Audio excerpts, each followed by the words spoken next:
Então, que coisa boa, nós já cantamos, nós já celebramos os aniversariantes, nós já ouvimos as palavras carinhosas dos filhos dedicadas às suas mães. Deixo aqui também o meu abraço às mães.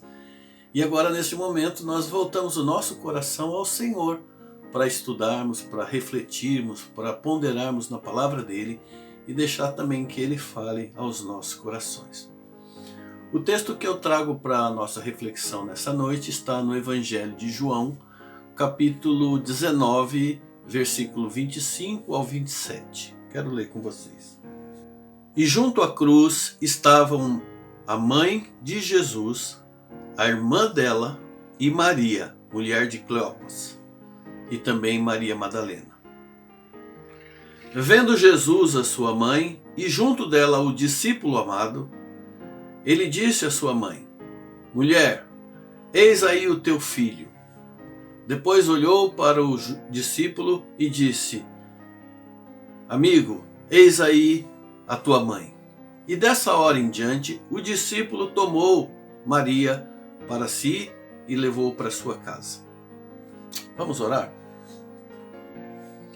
Pai, nós te louvamos e agradecemos neste momento.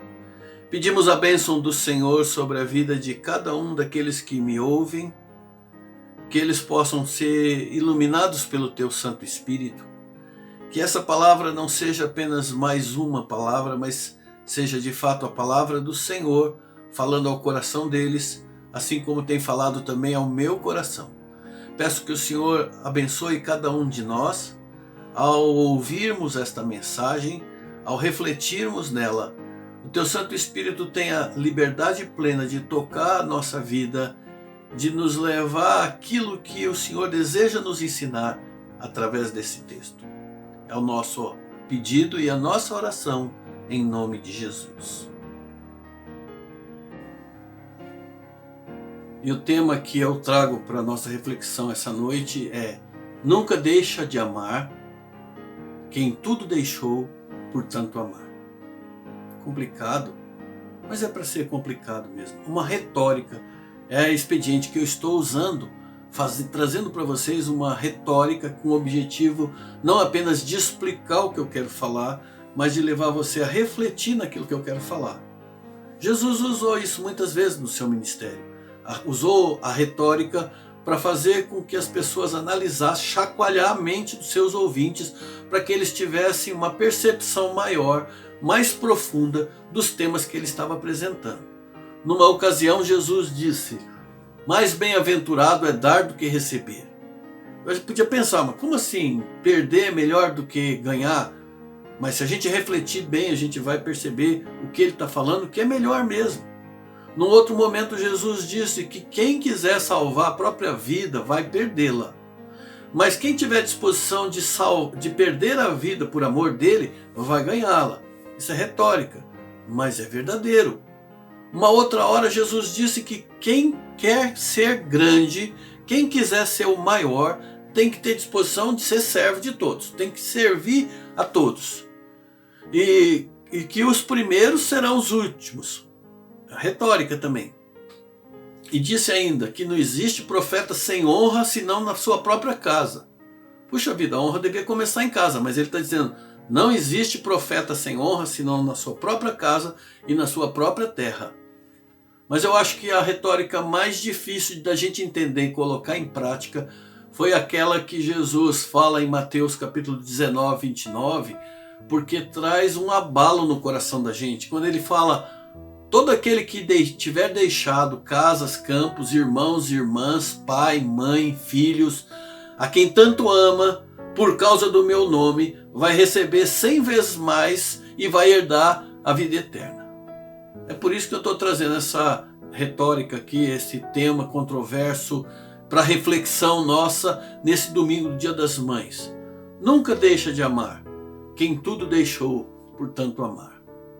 A parte que fala do versículo da gente deixar casa, deixar propriedades, deixar emprego, deixar faculdade para servir a Jesus, por amor a Jesus, não é tão difícil da gente entender. Difícil de entender é quando está dizendo para a gente que por amor nós temos que deixar quem nós amamos.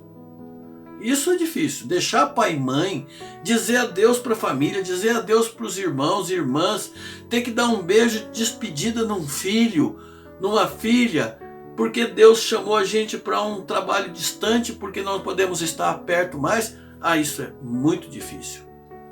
E eu bem sei, é difícil, e eu bem sei o que é isso, como tantos outros sabem também, de você ter que olhar, ver as lágrimas nos olhos de uma mãe, enquanto seu caminhão de mudança leva a gente para longe dos olhos dela. É difícil. A retórica de Jesus vem acompanhada de uma promessa, da gente ganhar mais, de a gente ter muito vezes mais do que aquilo que perdeu, inclusive o amor. Mas é uma coisa que é difícil de entrar na cabeça, a gente não parar e analisar isso com profundidade, com a ajuda do Espírito Santo. É muito difícil. E eu tenho certeza que outros colegas, pastores, missionários e outras pessoas já sentiram esse nó na garganta, já passaram por isso muitas vezes. Mas eu não deveria reclamar. Ninguém de nós deveríamos reclamar quando nós nos lembramos que o nosso amado Senhor teve que passar isso também, esse nó na garganta, esse aperto no coração e na sua alma, porque na condição de ser humano, ele experimentou de perto como é bom viver no lar de um pai, de uma mãe que ama ele, amoroso, mas também experimentou quanto dói ter que deixar o seu lar, para servir a Deus numa outra coisa em que não pode mais estar junto com a família.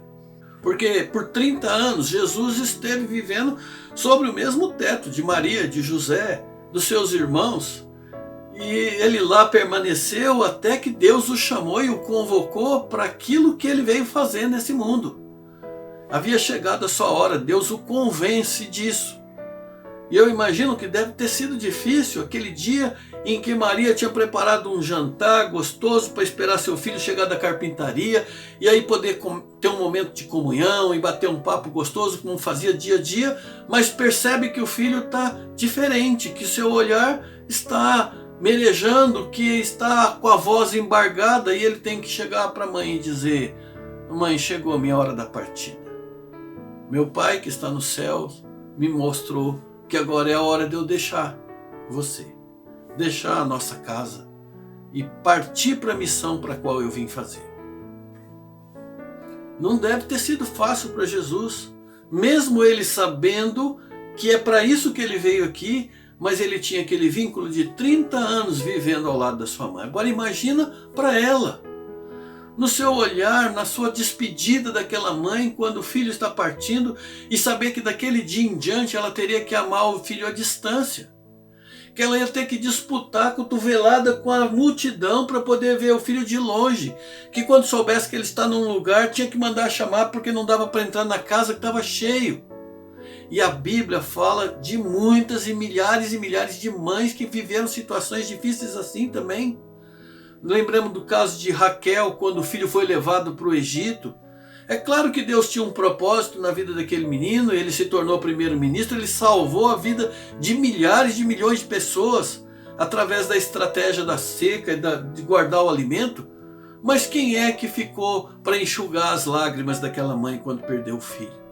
Nós lembramos do caso de Ana, que teve que levar o seu filho, que foi consagrado ao Senhor, e deixar ele no sacerdócio, como se fosse um seminário, como se fosse um mosteiro, um lugar onde ele já não teria mais aquele vínculo de relacionamento. Quem enxugou as suas lágrimas? As mães de Daniel, Sadraque, Mesaque, Abidnego, quando foram levados para a Babilônia, lá eles se tornaram grandes, se tornaram primeiros ministros e tal, fizeram coisas maravilhosas. Mas quem enxugou as lágrimas daquelas mães? Elas ficaram. Mas agora, voltando para o texto que nós lemos no início, aquela cena horrenda aos pés da cruz, onde nós vemos a mãe de Jesus chorando, sem ter quem enxugasse as suas lágrimas. Ela estava ali, angustiada, com o destino do seu filho. E ele que estava na cruz, para a qual ele veio, por esse propósito, para morrer por nós, naquele momento de indescritível dor, realizando a missão mais importante da história da humanidade, que é mudar a história da humanidade, do presente século e do porvir, deste mundo e do outro mundo. Ele ainda assim mesmo fazendo o que ele tinha que fazer, ele não deixou de mostrar amor pela sua mãe. Ele não deixou de contemplá-la em seus olhos lacrimejantes e se preocupar com ela. Jesus se preocupou com a sua mãe. Os seus irmãos e seus discípulos não estavam lá. Só havia um jovem discípulo sobre o braço de quem ela apoiava. E Jesus, então, olhando para os dois, olha para sua mãe e diz: Mãe, eis aí o filho que eu não pude ser por causa do ministério. E olha para o discípulo e diz: Amigo, eis aí do teu lado a mãe que eu não pude ter por causa do meu trabalho também, por causa do meu ministério. E dessa hora em diante, aquele discípulo toma ela e leva com amor para cuidar dela. Leva para sua casa daquele momento em diante. Feito isso, Jesus ainda olha uma última vez para sua mãe com terno amor e em silêncio lhe diz, em silêncio: Adeus, mãe. Dos 4 evangelhos, apenas João é que narra essas palavras, esses acontecimentos. Esse detalhe do evangelho de João, somado a outras evidências dentro do Novo Testamento, tem levado a igreja ao longo desses 2000 anos de história a entender que quem era aquele discípulo ali ao lado de Maria era João, que escreve o evangelho também.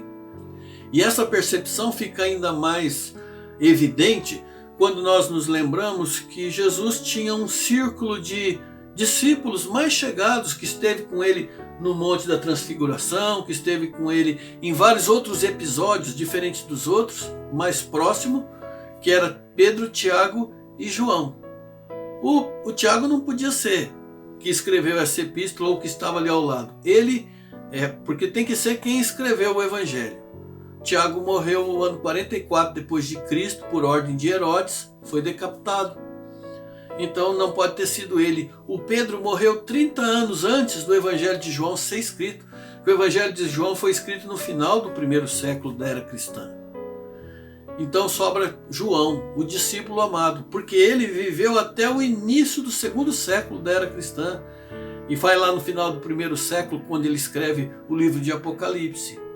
Bom, tá bom, já sabemos quem é. Mas o que eu trago para minha reflexão, para nossa reflexão nesta noite, é tentar entender o que isso tem a ver com a gente. Essas palavras, essa preocupação de Jesus nos derradeiros momentos da sua vida, mesmo estando em intensa dor, mesmo estando fazendo a vontade do Senhor, e ainda tem preocupação com a sua mãe e tem preocupação com o seu discípulo, o que isso nos ensina? Bom, eu entendi 2 coisas, 2 ensinamentos desse exemplo deixado por Jesus. O primeiro deles é que eu entendi que com essa atitude de Jesus nos mostra que não existe nada que a gente possa estar fazendo na vida secular, nos nossos trabalhos, no nosso ministério, nas atividades que a gente tenha, que esteja vivendo, que seja tão importante, que seja tão primordial a ponto de nós deixarmos de lado a nossa família. De nós deixarmos de ter cuidado especial para com os nossos pais e mães que são idosos, para a nossa família. Você quer alguém que teve mais responsabilidade do que Jesus? Jesus tomou sobre si a responsabilidade não de uma igreja como eu, de uma denominação como outros tantos, mas do mundo inteiro, de todos os países, de todos os tempos, daqueles que já morreram, daqueles que ainda vão nascer, estava sobre a sua responsabilidade. Ele teve mais responsabilidade do que todos, mas nem por isso ele deixou de se preocupar com o bem-estar da sua mãe e da sua família. E eu quero lembrar aqui que, embora Jesus fosse o primogênito no casamento de José e Maria, ele não foi o filho único. E a gente vê vários textos nas Escrituras mostrando isso. Um deles, por exemplo, em Mateus capítulo 13, versículos 55 a 57, quando ele retorna à sua cidade, onde ele morou durante 30 anos, ele saiu, chamou os discípulos, começou a pregar, a fama cresceu. O dia que ele voltou na sua cidade, as pessoas curiosas foram lá para ver e conhecer o Messias, olharam e falaram: mas esse é o Messias? Ah não, nós conhecemos ele. Ele não é o filho do carpinteiro? Ele não é o filho de Maria? Os irmãos dele não se chamam Tiago, José, Simão e Judas? Nós não conhecemos todas as suas irmãs? Então de onde é que está vindo isso? Onde que é que ele começou a ser o Messias agora? E se escandalizaram dele. E aí então Jesus olha para aquelas pessoas e diz: não existe profeta sem honra, senão na sua própria terra e na sua própria casa. Jesus era o filho mais velho. Então sobre ele pesava uma responsabilidade maior.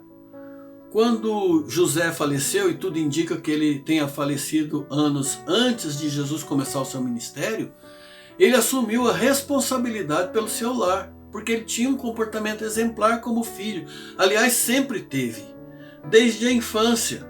Quando vemos lá em Lucas que os pais não tinham encontrado ele no templo, ele volta para casa. O texto diz que, Lucas capítulo 2, Jesus permaneceu com seus pais em Nazaré e era submisso aos seus pais.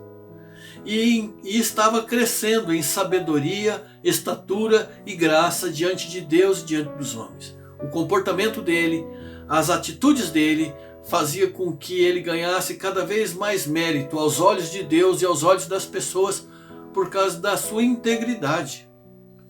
Ele tinha preocupação com a família.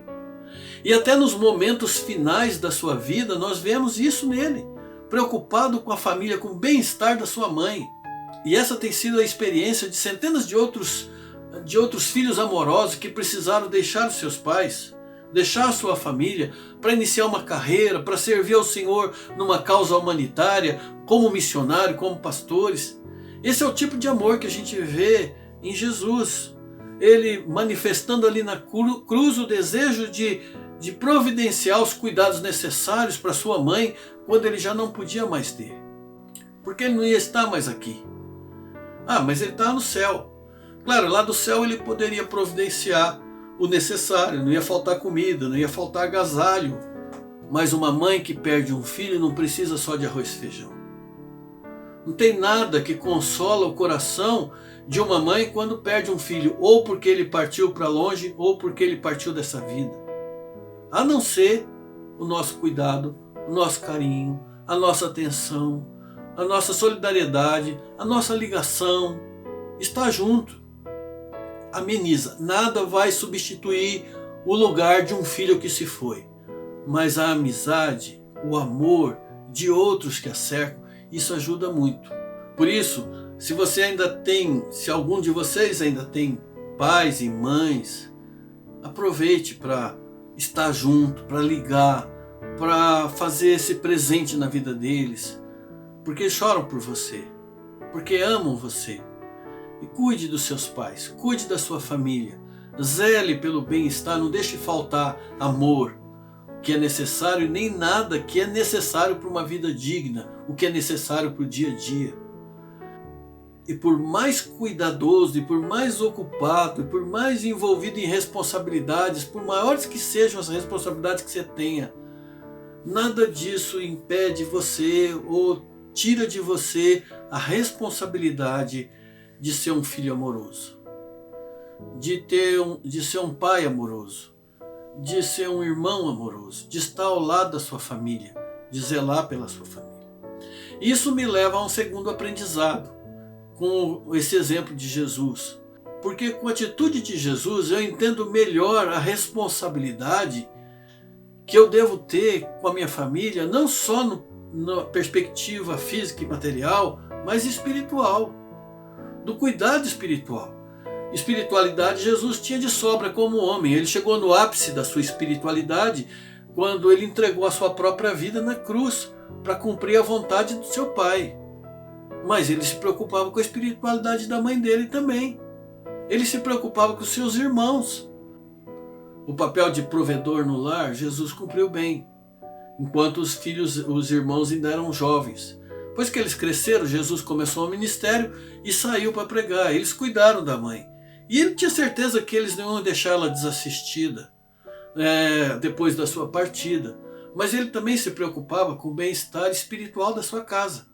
Porque até aquele momento não havia evidências nos seus irmãos de que havia espiritualidade entre eles.